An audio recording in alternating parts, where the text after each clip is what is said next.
Hello friends, आज के हम इस वीडियो में बात करेंगे क्लास 11th का मैथमेटिक्स, एक न्यू चैप्टर जिसे हम बोलते हैं कॉम्प्लेक्स नंबर।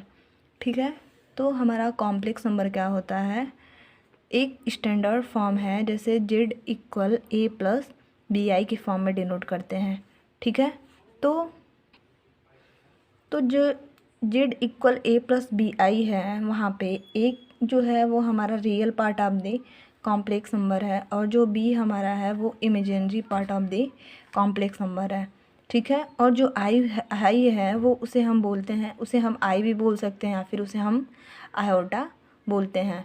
ठीक है, तो जो कॉम्प्लेक्स नंबर होता है in mathematics, a complex number that can be expressed in the form of a plus bi, where a and b are real numbers and I is a symbol of imaginary number or unit, and satisfying the equation I square equal -1 because no real number satisfies the equation।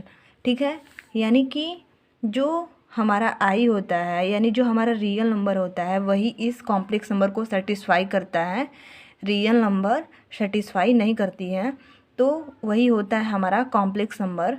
जैसे कि अब हम जो इसका real part होता है, यानी कि जो ए है उसको हम डिनोट करते हैं REZ, यानी कि ये हमारा क्या है, रियल नंबर है, रियल या फिर रियल पार्ट है। और जो बी है वो उसे हम डिनोट करते हैं इमेजिनरी IMZ से। ठीक है, वो हमारा इमेजिनरी पार्ट है। तो यहाँ दिया हुआ है कि इफ़ टू कॉम्प्लेक्स नंबर, यदि कोई दो कॉम्प्लेक्स नंबर है, जेड इक्वल या फिर Z1 equal a plus I B है और Z2 की वैल्यू है C प्लस आई डी है, विल बी सेम। ये जो दोनों कॉम्प्लेक्स नंबर है वो तभी सेम होंगे जब A इक्वल C होगी, यानी कि रियल पार्ट की वैल्यू Z1 में जो रियल पार्ट की वैल्यू है और जो Z2 की रियल पार्ट की वैल्यू है, अगर दोनों को हम इक्वल कर देते हैं तो हमारा जो दोनों कॉम्प्लेक्स नंबर है वो क्या हो जाएगा, वो सेम हो जाएगा। ठीक है, तो चलिए आइए हम इस पर एक क्वेश्चन करते हैं। क्वेश्चन दिया हुआ है, if 4x plus i 3x minus y equal 3 plus i bracket में -6, where x and y are real number, then find the values of x and y। ठीक है, तो ये हमारा जो 4x है वो रियल नंबर है इस इक्वेशन का, और यहाँ पे जो राइट साइड में है 3 वो हमारा क्या है, रियल पार्ट है। तो सबसे पहले हम क्या करेंगे, इसके रूल के फॉलो के हिसाब से कि जो रियल पार्ट है उसको हम रियल पार्ट के इक्वल कर देंगे, यानी कि 4x की जो वैल्यू है वो 3 के इक्वल कर देंगे। तो यहाँ से हमारी x की वैल्यू आ जाएगी 3/4। अगर हम इसको हम इक्वेशन 1 मान लेते हैं, तो अब हम क्या करेंगे कि जो इमेजिनरी पार्ट है उसको इमेजिनरी पार्ट के इक्वल कर देंगे, यानी कि 3x माइनस वाई ये LHS का इमेजिनरी पार्ट है और -6 जो है वो RHS का इमेजिनरी पार्ट है। तो दोनों को जब हम इक्वल करेंगे और यहाँ से इक्वेशन 1 से अगर x की वैल्यू फाइंड कर लेंगे, तो 3 × 3/4 माइनस वाई इक्वल माइनस का 6।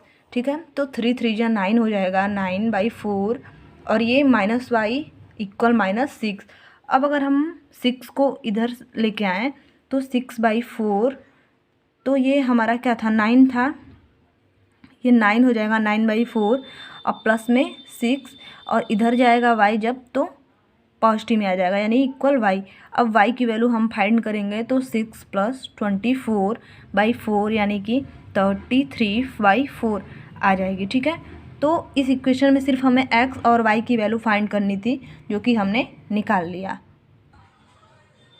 अब हम बात करेंगे कि find the large power of imaginary number. ठीक है, some important values of imaginary number, यानी कि कुछ इम्पॉर्टेंट नंबर हैं जिसमें उसकी वैल्यू दी हुई है। अगर i के पावर 0 है तो कोई भी अगर नंबर है उसके पावर अगर 0 होती है तो उसकी वैल्यू ऑलवेज क्या होती है, 1 के इक्वल होती है।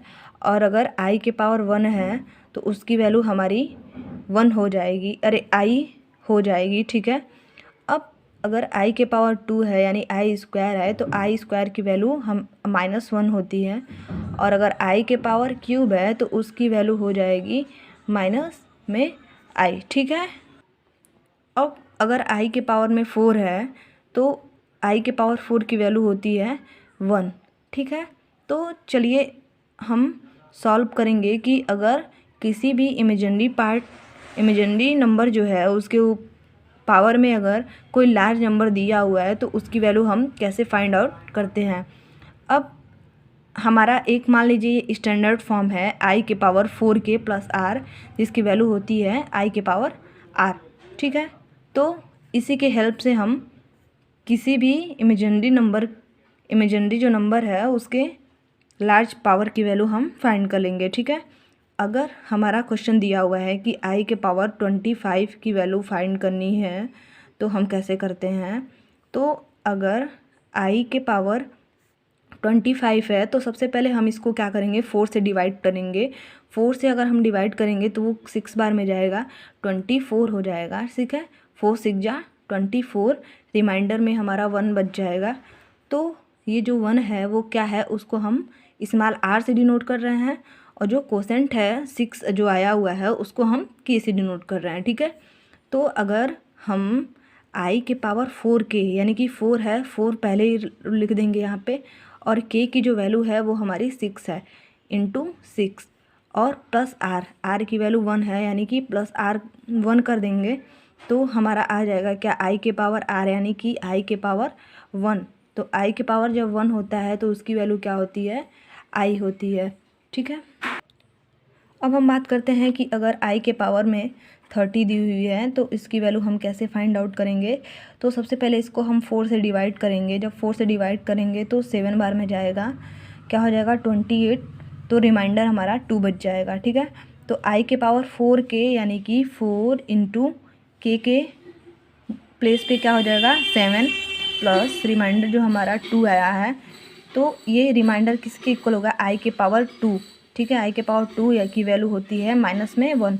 अब अगर i की पावर 45 की वैल्यू फाइंड आउट करनी है तो इसको हम 4 से जब डिवाइड करेंगे तो 4 इंटू 4k यानी k की वैल्यू 11 हो जाएगी। अब प्लस जो हमारा रिमाइंडर होगा वो 1 बचेगा यानी i के पावर 1 यानी कि i हो जाएगी। अब अगर हम i के पावर 90 की वैल्यू फाइंड आउट करते हैं तो जब हम 4 से डिवाइड करेंगे तो 22 बार में जाएगा। ठीक है।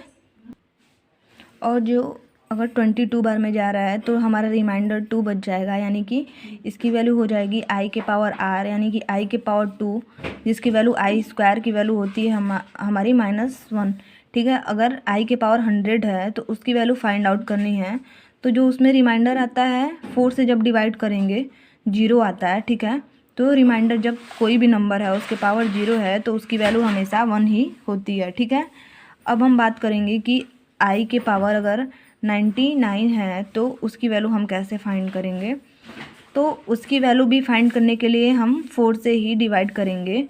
जो 4 से डिवाइड करेंगे तो हमारा रिमाइंडर 3 बच जाएगा यानी कि i के पावर 3।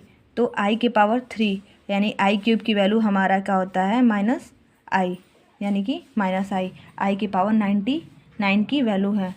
तो अब तक हमने देखा कि कॉम्प्लेक्स नंबर क्या होता है, और कॉम्प्लेक्स नंबर में अगर कॉम्प्लेक्स नंबर है अगर उसका इमेजिनरी जो पार्ट है उसके पावर में अगर कोई भी लार्ज नंबर रहता है तो उसकी वैल्यू हम कैसे फाइंड आउट करते हैं, यानी कि आयोटा की वैल्यू हम कैसे फाइंड आउट करते हैं। ठीक है।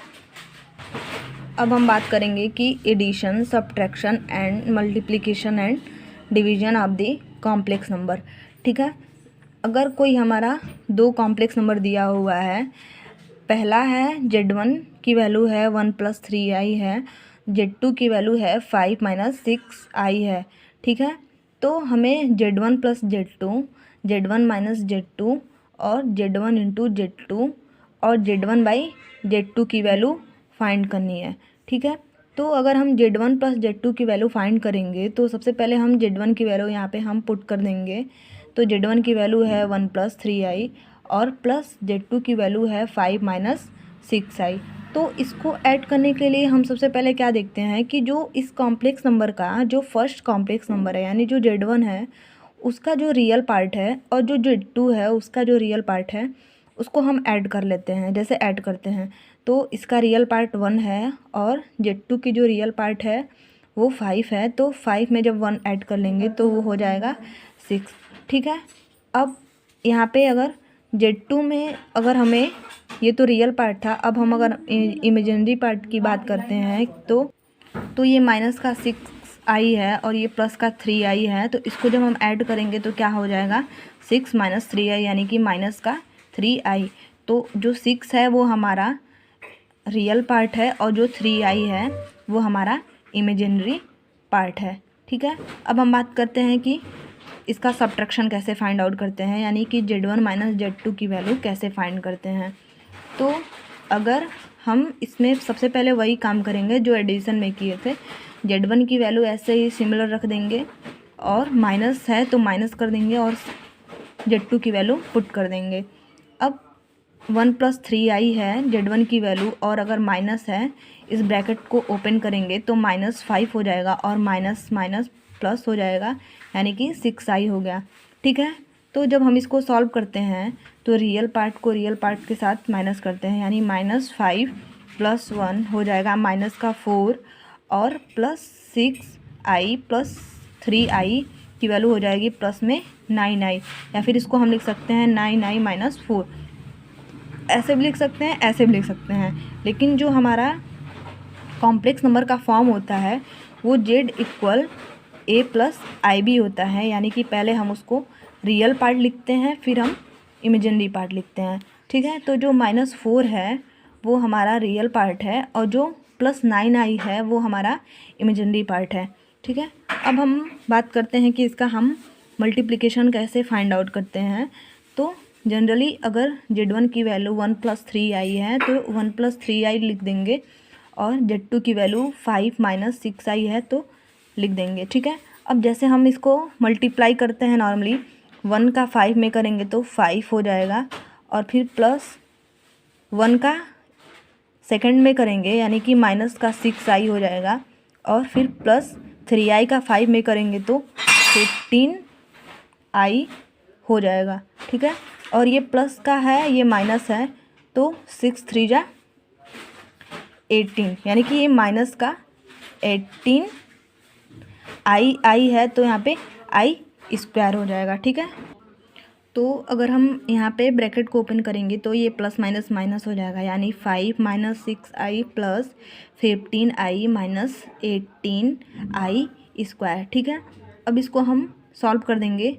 5 है तो 5 हो जाएगा माइनस i को i वाले के साथ अगर एडिशन करना होगा तो एडिशन कर देंगे या फिर अगर उसको सब्ट्रैक्ट करना होगा तो सब्ट्रैक्ट कर देंगे। तो ये 15 है, ये 6 है, ये प्लस है, ये माइनस है, तो हम क्या करेंगे इसको माइनस करेंगे। तो जब 15 में से 6 को माइनस करेंगे तो क्या आ जाएगा 9i और माइनस 18 है तो 18 हो जाएगा। i² की वैल्यू होती है माइनस में 1, हमने पहले ही बताया था। अब इसको जनरली सॉल्व कर देंगे। 5 - 9i माइनस माइनस प्लस हो जाएगा +18, यानी कि अब हम क्या करेंगे कि अब इसे हम क्या करेंगे कि ऐसे ही ऐड कर देंगे, यानी कि 18 + 5 यानी 23 माइनस का 9i, ये इसकी हमारी Z1 और Z1 × Z2 की वैल्यू आ गई। ठीक है। तो जो 23 है वो इस कॉम्प्लेक्स नंबर का रियल पार्ट है और जो -9i जो है वो इस कॉम्प्लेक्स नंबर का इमेजिनरी पार्ट है। ठीक है। अब हम बताते हैं कि Z1/Z2 यानी इसका डिवीजन हम कैसे फाइंड आउट करते हैं। तो सबसे पहले हम Z1 की वैल्यू पुट कर लेते हैं, 1 + 3i दी हुई है और Z2 की वैल्यू है 5 - 6i। ठीक है। तो जब बेसिकली हम इसका जब डिवीजन फाइंड करते हैं तो क्या करते हैं कि जो नीचे वाला है पार्ट उसको हम क्या करते हैं कॉन्जुगेट ले लेते हैं, यानी कि 1 + 3i है अपान 5 - 6i है, इसके हम कॉन्जुगेट से मल्टीप्लाई कर देते हैं। ठीक है। ऊपर भी करते हैं और नीचे भी करते हैं, यानी कॉन्जुगेट, यानी यहाँ पे माइनस है तो वो प्लस हो जाएगा, यानी 5 + 6i अपान 5 + 6i। ठीक है। अब ऊपर का ये दोनों सेम है तो ऊपर मल्टीप्लिकेशन है तो दोनों को मल्टीप्लाई कर देंगे।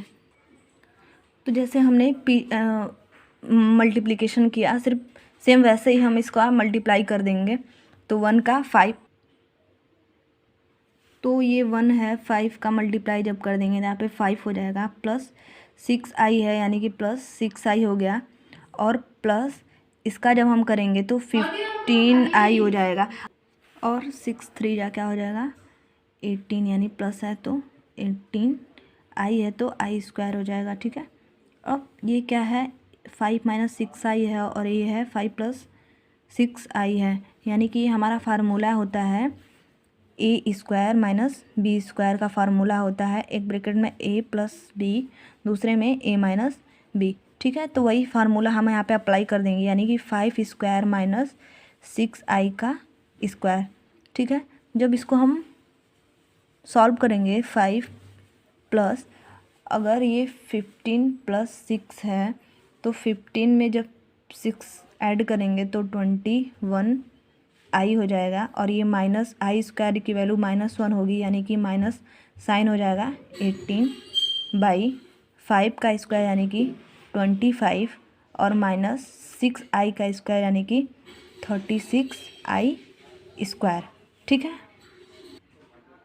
अब जनरली हम इसको सॉल्व कर लेंगे, तो ये 21i है, ये माइनस का 18 है। ठीक है, तो माइनस ये है, ये प्लस में है, तो सबसे पहले इसको सब्ट्रैक्ट कर देंगे, यानी कि क्या आएगा माइनस का 13 और प्लस 21i। ठीक है, अपान में 25 है तो 25 और आई स्क्वायर की वैल्यू -1, यानी माइनस माइनस यहाँ पे प्लस हो जाएगा, यानी 36। अब इसको हम क्या करेंगे कि नीचे को ऐड कर देंगे, -13 प्लस 21i बाई, तो हमारा ये हो जाएगा 61। ठीक है, अब इसको अगर हमको लिखना है a प्लस आई बी के फॉर्म में, तो -13/61 प्लस 21/61i, यानी कि ये वाला जो है वो हमारा रियल पार्ट है। ठीक है, और ये जो हमारा है वो इमेजिनरी पार्ट है। ठीक है, तो ये जो हमारा क्वेश्चन है वो सिर्फ हमने इसलिए बताया कि अगर कॉम्प्लेक्स नंबर का एडिशन या फिर सब्ट्रैक्शन, मल्टीप्लिकेशन या डिवीजन फाइंड आउट करना है तो हम ऐसे ही फाइंड आउट करते हैं। ठीक है, तो आज हमने इस वीडियो में देखा कि कॉम्प्लेक्स नंबर क्या होता है, और कॉम्प्लेक्स नंबर में रियल पार्ट क्या होते हैं, इमेजिनरी पार्ट क्या होते हैं, और अगर कोई भी इमेजिनरी नंबर की पावर मतलब लार्ज पावर है तो उसकी वैल्यू हम कैसे फाइंड आउट करते हैं, और कॉम्प्लेक्स नंबर में एडिशन, सब्ट्रैक्शन, मल्टीप्लिकेशन और डिवीजन की वैल्यू कैसे हम फाइंड आउट करते हैं। ठीक है, तो नेक्स्ट वीडियो में हम न्यू टॉपिक की बात करेंगे। अगर वीडियो अच्छी लगी तो प्लीज़ लाइक और सब्सक्राइब ज़रूर करें। Okay, thank you.